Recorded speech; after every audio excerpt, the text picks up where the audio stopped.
Right on. Hi, I'm Mike and I'm bald, I'm Ro. I'm balding. and this is our channel, Bald and Balding. What's your favorite thing about coming to shows like these? I I'm a don't. people watcher, so I enjoy Yeah, watching. that's kind of fun. I enjoy seeing what some of the other folks do, and I think that's probably one of the reasons we started this channel is because we enjoy seeing Yeah. some of the other creatives and some of the, you know, I'm a little amazed by these shows, and I'm almost certain that what I'm going to say next will be cut out of this. But Look I'm around. amazed at what some people buy. Yes. Um, I, I people dig Star Wars, man, and they will spend $350 on a lightsaber. And maybe I'm just at that point in my age now where I go, wow, $350 for a lightsaber? Dude, Yeah. and you bought two? Oof. Wow. Yeah. Or maybe it's because I don't have that kind of expendable cash. I don't know. Maybe it's because you're old enough to go, but what do I do with it after the show? Or all the things I could spend $350 Yeah. on, Like, right? fix my car Yeah, right, or get a right, right. lightsaber. A new dishwasher? Yay. That's fun. Uh, like I said, I like to people watch at the shows. I wish there were more people at my booth, so I didn't have time to people watch as Yeah, much. right, right, right. But it's all good fun. I like it. I like going out. You meet people. You actually you hone your sales pitch. You figure out what your book is about. Because when I started, it's like, let me give you a 3,000 word synopsis of my book, and now I got it down to like 40. 10 So seconds. yeah, Yeah. you learn a lot of valuable sales lessons. Not that I ever want to be a salesman, But we are. You but are we a are. salesman. Yeah. That's why you're here. So I think it's probably useful at this point to talk about why the heck we're doing this at all Yes. in talking into a camera, um, you know, in front of a booth. Why are we? You know what? Let's go talk about this in front of your booth. Okay. All right. And poof, the magic of the movies. Here we are. So, as I was starting to say over there, I think it's probably important that we give you at least a couple of minutes on why we are starting this channel at all.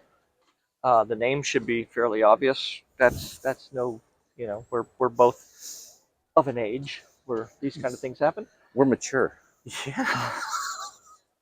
Um, so we were at a show, up Northern Virginia, Yeah. right? Yeah, and we had a lot of time because this shows when you go to a comic convention, you come in and everything's there, right? There's several hours before these things, even on the second day, where people are coming in and rearranging their tables or doing whatever they're doing. So we had a lot of dead time, and we thought, maybe there's something useful we could be doing during this time. Yep. Yeah. Otherwise, you just walk around and have the same conversation with everybody at the booth, and after you've had that 40, 50 times, you look for something else.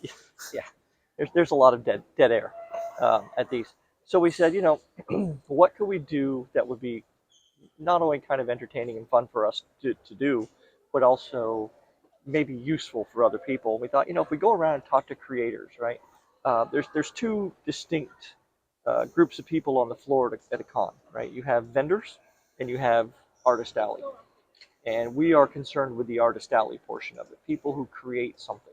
So you're not going to see Funko Pops, right? You're Never, not going to see the never. dudes. As much as I adore Legos, you're not going to see the guys selling minifigs.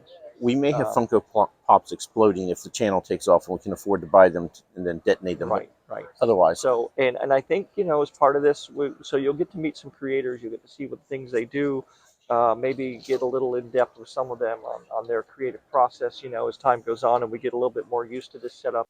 Mike, how long you've been? What are your books about? You have so Becoming a Druid is your first. yep. So Becoming a Druid is my first book. It Look came at you! out I never even thought about two holding my years book up. ago, and it's actually entered in Spiffbo 9 this year. What is Uh, Spiffbo? You get this? What? Spiffbo is self-published fantasy blog off. There's 300 self-published fantasy authors who all have a book in the contest. There is some crazy good talent in there. I'm not sure exactly how I got in, but I mean there is a USA Today best-selling author who's in there. Rob J. Hayes is in there. Tons of talent. I'm not going to list them all because I'll forget 6, and then they'll be mad at me. So, but it's 300 books. They eventually get to one winner 11 months from now. Semifinals are in November. So it's just a great way to shine a bright light on self-published authors, and then the bloggers who blog about it, and our YouTube channels who do reviews on it. They're the ones who are judging, so they get free content. Authors get free exposure. Wonderful contest. I probably won't be in it for long, but So if it's done in phases, is there like a first cut?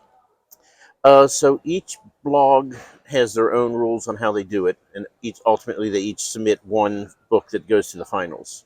The blog I'm in, Fantasy Faction, they said that they will try to drop about 5 books each month, starting in June, until they get down to the final 5, which is the semifinals, and then they'll pick the one from that that goes on to the finals.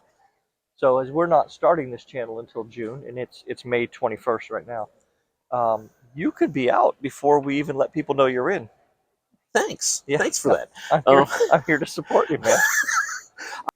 And Mike brought up something about reviews, and so this channel we're going to probably lean pretty hard on authors because I mean that's who we are. I mean, other creatives as well, obviously, but authors. If you are not a creator but a consumer, leave reviews. Yes. You know, there's two things that we love: buying the book, right? That's we love it when Yeah. you buy the book, but almost more important than that is leaving a review, because the more reviews you have, especially if they're positive, um, the more that we tend to make, and we can quit our day jobs, which is great because you're a chemist, which is just dangerous. I don't see that Mostly at to other all. people. Yeah. Kind of a Dr. Bunsen honeydew thing going, yeah? Okay. I was going to say the reviews. I mean, I'm happy with basically any review. If it's a review, if you give me a rating and say 1 star, that helps no one. If you give me 1 star and say I didn't like it because ABC, that's feedback. That's invaluable. I mean, I'd rather you give me 5, obviously, but Yeah, and that's the difference. There's a rating and a review. A rating is just giving stars, right? And yay, okay. But really, a review is what we're looking for. And if you're going to leave a bad review, make it funny, right? Because I can use a funny review to help sell books. That's fine. Even if it says the book sucks, right? That's doable. But you have to do your work. But also, we've seen people who have reviews, and the people leaving the review are obviously, very obviously, leaving the review for a different book. So be a little careful with that. You know, read the book, review it, and thank you very much. and if there's a book that you like from an author, send them an email, write a tweet.